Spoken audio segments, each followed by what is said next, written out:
साथ मैं हूं शिवानी चौधरी। आप देख रहे हैं स्टार न्यूज प्लस चैनल। तो आइए नजर डालते हैं आज की कुछ खास खबरों। खबर हिमाचल प्रदेश के कल्लर से है। धार्मिक ग्रंथ लिखने वाले के स्तर के समझाने वाले मिलने पर ही उनका सही अर्थ समझ में आता है। स्वार्थ में वाचक अर्थ का अनर्थ कर देते हैं तो लोग भ्रम में पड़कर विश्वास खो देते हैं। इसलिए पूरे समर्थ संत सतगुरु को खोजो जो थ्योरी के साथ प्रैक्टिकल भी करवा दें। जनमानस को धार्मिक, आध्यात्मिक और ईश्वरवादी बनने का संदेश देने वाले उज्जैन के पूज्य संत बाबा उमाकांत जी महाराज ने कल्लर, हमीरपुर, हिमाचल प्रदेश में बताया कि लोग अवतारी शक्तियों को मानते हैं, गीता रामायण पढ़ते हैं, लेकिन लिखने वाले के स्तर के जानकार समय के संत महापुरुष न मिलने की वजह से सही अर्थ नहीं जान पाते। निजी स्वार्थ में लोगों को लुभाने के लिए विद्वान वाचक जब अर्थ का अनर्थ कर देते हैं तो लोग भ्रम में पड़कर विश्वास खो देते हैं।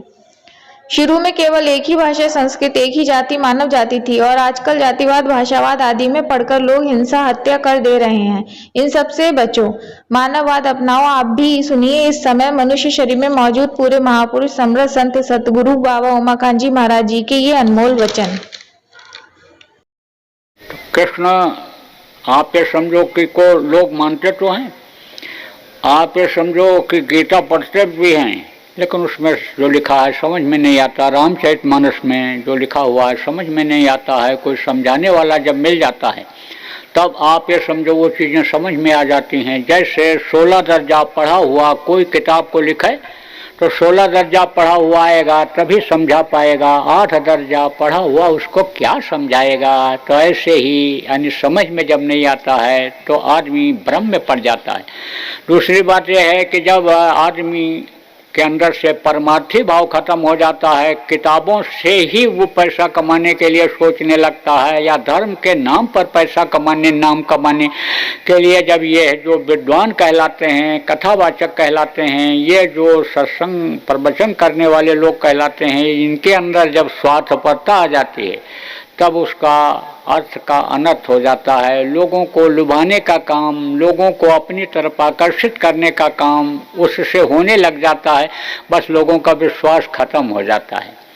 आप देखो लोग किताबों को पढ़ते पढ़ते भ्रम में पड़ जाते हैं। एक आदमी ने मेरे से ही कहा उस किताब में ये लिखा है, उसमें ये लिखा है, दोनों एक दूसरे की किताबों का काट है। अरे हमने कहा किताब को किसने बनाया, किसने लिखा, ये तो अभी किसी को मालूम नहीं है। वेद से ही ये सारे धार्मिक ग्रंथ निकले हैं। अब वेद के शब्दों को कोई पकड़ नहीं पाता है। संस्कृत में वो समझो कि आयतें उतरी थी, क्योंकि उस वक्त पर केवल एक ही भाषा थी। जब वेद की आवाज़ ब्रह्मा के मुंह से सुनाई पड़ी थी तो एक ही आवाज़ सुनाई पड़ी थी। वो भाषा कौन सी थी? संस्कृत थी। शुरू में केवल एक भाषा संस्कृत भाषा थी, अब तो बहुत सारी भाषाएं हो गई। शुरू में केवल मानव जाति थी, अब तो देखो तमाम जातियां हो गई। हिंदू, मुसलमान, सिख, ईसाई हो गए, उसमें भी उपजातियां हो गई।